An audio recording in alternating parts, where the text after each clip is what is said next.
Years before the United States launched a massive Saturn rocket from Cape Kennedy in Florida to put a man on the moon, there had been efforts during the Cold War days to build a flying saucer which would help defend the nation in the event of a war with Russia. The effort was a joint effort between America and Canada, but after many attempts and millions of dollars spent, the program was shut down. Both the US and Russia were in a space race, and on the 21st of July 1969, American astronaut Neil Armstrong became the first person to walk on the moon. He stepped out of the Apollo 11 lunar module and onto the moon's surface, in an area called the Sea of Tranquility. The flying saucer program saw its first test on the 7th of October 1959. This is the story of that program, its rise and fall.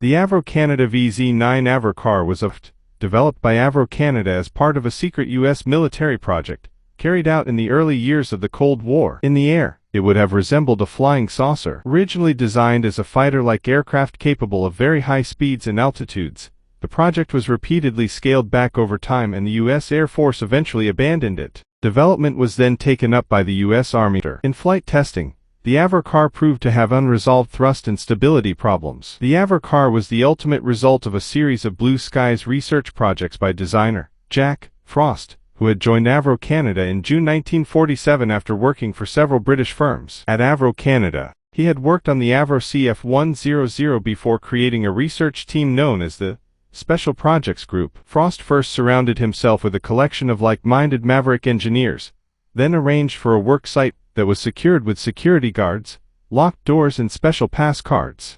It was expected that any future European war would start with a nuclear exchange that would destroy most airbases, so aircraft would need to operate from limited airbases, roads or even unprepared fields. Frost felt the excellent performance of his new engine would be a natural fit. The cockpit was positioned over the main bearing, behind the intakes. A spine on the top and bottom ran from the cockpit area to the rear edge of the aircraft. Several other versions of the basic layout were also studied. In 1952, the design was advanced enough that the Canadian Defence Research Board funded the effort with a $400,000 contract. A wooden mock-up of Project Y was completed. It appears the project was considered too costly within the military establishment. On the 11th of February 1953, a story on the project was leaked to the Toronto Star along with images of the Omega design, apparently in order to gain further funding. 5 days later, the Minister for Defence Production informed the House of Commons that Avro was indeed working on a mock-up model of a flying saucer,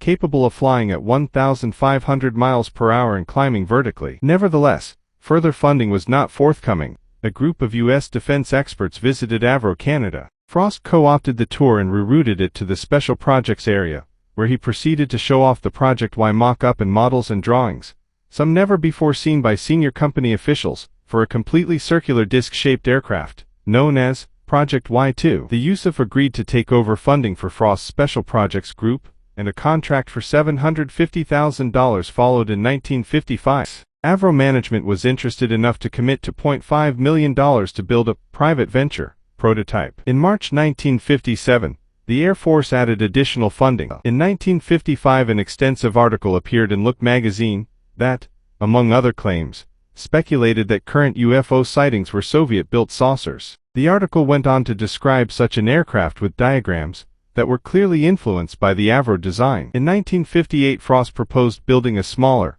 proof-of-concept, test vehicle he called the Avro car. By this point, the U.S. Army became interested in Avro's concept as well. Frost pitched his smaller design both as a prototype of a vehicle suitable for the Army's needs.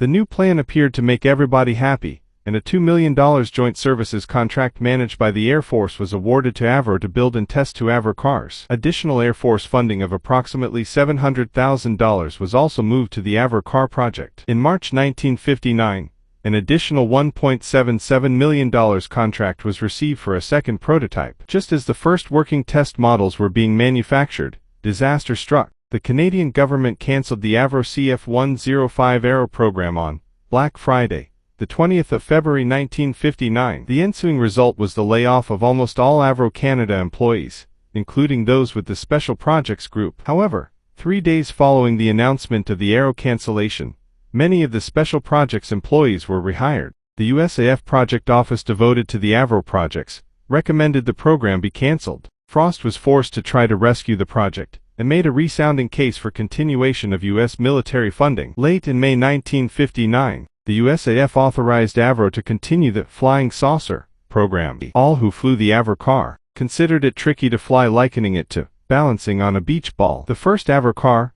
rolled out of the Avro Malton factory in May 1959. From the 9th of June to the 7th of October 1959, it was tested in a static hover rig, but was incapable of hovering properly. The second was completed August 1959. On the 29th of September, the first attempt to hover was made with the Avro car tethered to the ground. After the vehicle became airborne, an uncontrollable roll and pitch-coupled oscillation started that forced each of the 3 wheels into the ground in turns. Changes were made to the stability system. As testing continued, it became clear that the problem was inherent to the design, and the engineers started referring to the effect as hubcapping, so named as it appeared similar to a hubcap spun on the ground. The first completely free flight occurred on the 12th of November 1959. This test proved the nozzle control system unacceptable. After 5 flights, testing was temporarily halted on the 5th of December 1959, by which time the Avro car had logged 18.5 hours of test time. Tests continued in January 1960 and appeared to work much better. However, while the new control system improved the hovering qualities, the craft now became unstable at higher speeds. Avro was convinced that the concept was still workable, and proposed a new program for major rework of the propulsion and control system. Modifications were completed and testing resumed in April 1961. The new design demonstrated much better control in hover and considerably improved lift. On the 9th of June 1961, a second USAF NASA flight evaluation of the Avro car was conducted on the similarly modified second prototype at the Avro facility. During these tests, the vehicle reached a maximum speed of 23 miles per hour and showed the ability to traverse a ditch 6 feet across and 18 inches. Flight above the critical altitude proved dangerous, if not nearly impossible, due to inherent instability and a range of control problems. Before modifications could be achieved, funding ran out in March 1961. Frost's proposals for a modified design were not accepted, and the Avro car and related programs were officially cancelled in December 1961 by the U.S. military. The second Avro car had logged about 75 flight hours at the end of the flight testing. The Avro car was an abject failure. Only 2 Avro cars were ever produced, and because the U.S. military had paid for the work, they reverted to U.S. ownership at the end of the program.